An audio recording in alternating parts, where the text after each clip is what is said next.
Donc c'est quand même des métriques on-chain sur Bitcoin et la crypto qui sont très importantes à suivre. En tout cas, du moins si on se fie aux data historiques, ben, c'est comme ça que ça devrait se passer. L'élection américaine de 2016, elle était là. Regarde la suite.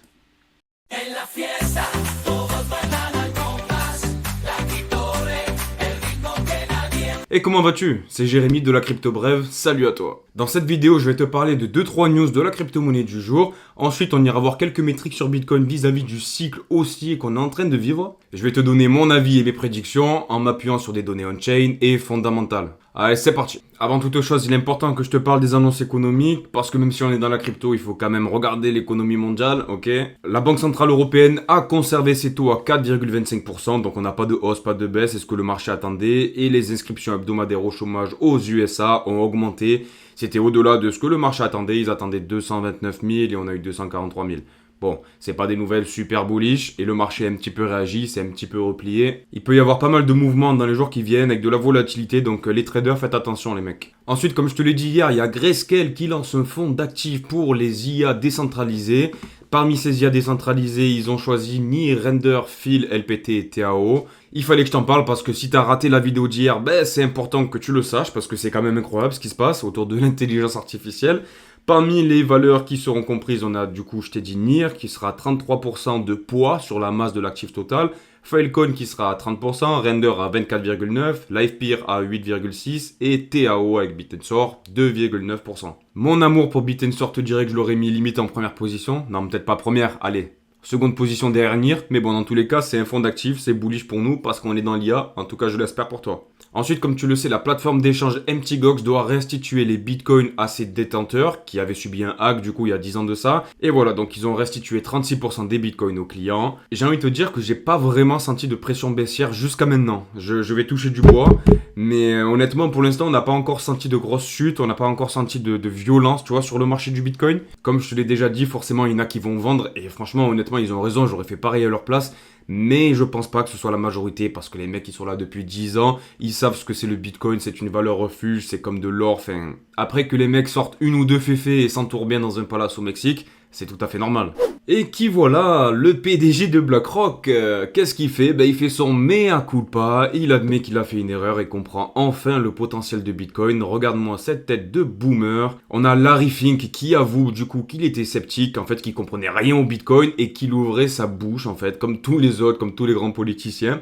Et maintenant, ça y est, il a annoncé que le Bitcoin était un peu une valeur de refuge et il agissait un peu comme de l'or en période de crise, en période de guerre. Ben, les gens pouvaient se réfugier dans cette valeur-là. Donc ça me fait rire parce que les plus grands banquiers de ce monde, les plus grands boomers, ceux qui ont créé le monde des années 60, 80 et tout, ben ils commencent tous à faire leur mea culpa parce qu'ils comprennent que le BTC, c'est le BTC. One BTC égale one BTC. Commence pas à dire que je suis un maximaliste, gros, je suis dans les altcoins moi aussi, t'inquiète. Ensuite, concernant les ETF Spot Ethereum, on a la SEC qui a approuvé le dernier formulaire 19B4 qui était encore en suspens pour Grayscale. Donc voilà, c'est une bonne nouvelle, on parle de mardi pour la sortie des ETF Ethereum le 23 juillet. Écoute, j'espère que ça arrivera la semaine prochaine. Après, même si c'est retardé dans tous les cas, sache que ça va arriver, ça va être commercialisé dans tous les cas, ça a été approuvé, ça va apporter de la liquidité et pourquoi pas une petite jambe haussière sur les alts. D'autant plus, comme tu peux le voir sur la courbe, là on est en weekly et je te représente le total 2 en fonction du Bitcoin. Donc c'est le market cap des Ethereum plus des altcoins, excluant le Bitcoin du coup face au Bitcoin. Plus la courbe est croissante et monte, plus les altcoins ont de la force. On parle de alt season et plus la courbe descend et plus on parle de dominance du Bitcoin. Ok, t'as compris le principe. Ce qu'il y a, c'est qu'il y a ce support historique qui perdure sur cette charte-là. On est venu effleurer ce support en avril dernier. Est-ce que ça veut pas dire qu'on va aller le toucher pour faire une petite correction dans les jours, les semaines qui viennent pour ensuite repartir de plus belle et exploser à la hausse comme on avait fait en 2021? Ce moment-là, bam! C'est ce qu'on nous souhaite de meilleur, hein.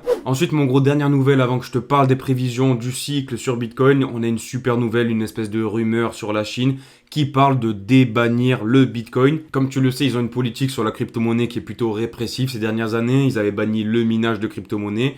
Eux-mêmes possèdent énormément de Bitcoin en tant qu'État.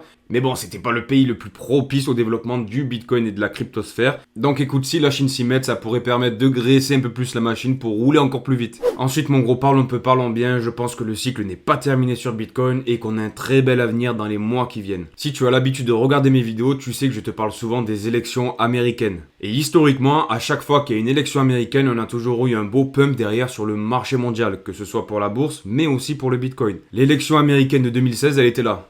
Quand tu dézoomes, on était parti sur le Bitcoin à 700 dollars et on est arrivé, du coup, tu connais la valeur. On est arrivé à 19 000 dollars, 20 000 dollars quasiment au top du bull run.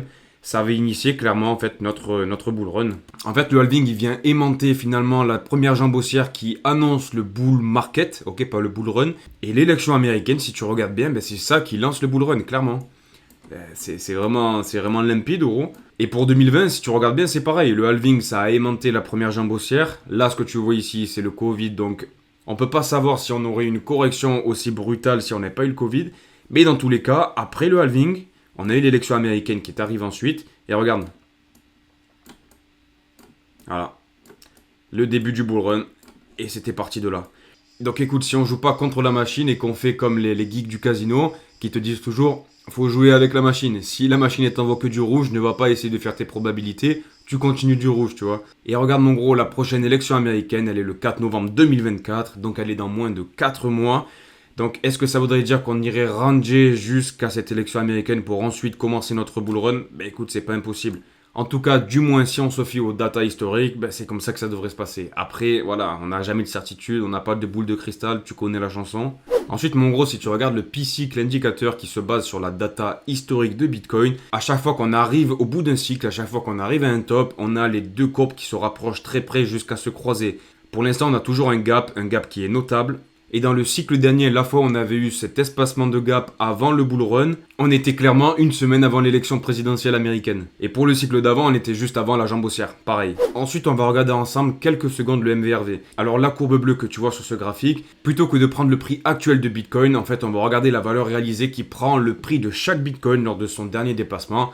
Grosso modo, c'est la dernière fois qu'il a été envoyé d'un portefeuille à un autre. Quant à la ligne jaune qui fait des espèces de pics de fréquence, tu peux assimiler ça à un test d'écart type qui fait ressortir les extrêmes des données entre la valeur marchande et la valeur réalisée. Et tu peux voir que dans l'histoire de Bitcoin, à chaque fois qu'on atteint un sommet, on atteint les 10 à peu près, à part pour le dernier bull où on avait atteint les 7. Ça m'étonnerait pas que pour celui-là, on arrive un peu moins de 7. Plus on va avancer dans l'histoire et forcément moins il y aura de profit à faire, moins il y aura d'inertie sur le Bitcoin parce qu'il devient de plus en plus gros. Mais qu'on arrive au top de sommet à 2, c'est pas possible, tu vois. Ça veut dire qu'on a encore de l'espace, on a encore de la marge, mon gars. D'autant plus qu'avec le réveil de Bitcoin et de la crypto, on a vécu un petit rebond qui est plutôt bullish, qui est venu rebondir sur une espèce de droite résistance là. De ce niveau-là, pas d'inquiétude. Et historiquement, d'ailleurs, un truc que je devrais te rajouter, c'est que quand on atteint les deux juste avant un pic, la durée pour que cette courbe jaune arrive à son maximum, on a minimum 3 mois, voire 6 mois pour les plus grands cycles.